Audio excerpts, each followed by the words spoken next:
கையளவு விதைத்தாலும் பையளவு அறுப்பாய். நமது பாவங்களை தேவன் மன்னித்து விடலாம். ஆனால் அவை விளைவிக்கின்ற வேதனைகளை அனுபவிக்கக்கூடிய நிலைக்கு தேவன் நம்மை தள்ளிவிடுகிறார். தமது உடன்படிக்கையை நினைவு கூர்ந்து நம்மை மன்னிக்கிறார் என்பது நிச்சயம்.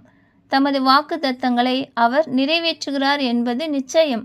நாம் விதைத்த விதைகளாகிய பாவங்களை நாம் அறுத்துத்தான் தீர வேண்டும் என்பது அதைவிட நிச்சயம்.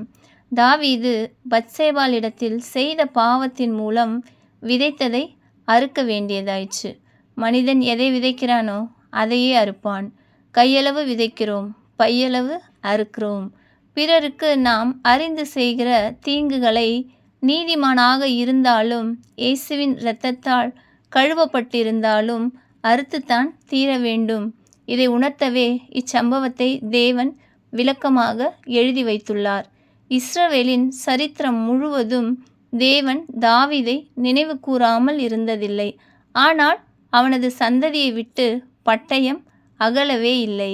அவனது பிள்ளைகளால் விளைந்த குழப்பம், தேசத்திலே ஏற்பட்ட குழப்பம் ஆகிய வடிவங்களில் தாவீது அறுத்து கொண்டிருந்தான்.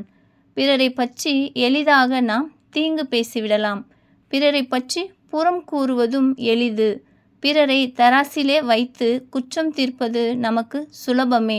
ஆனால் நினைவில் கொள்ள வேண்டும், அவற்றிற்கான பலன்களை அறுப்பது கடினமானது மட்டுமல்ல, கசப்பானதும் கூட.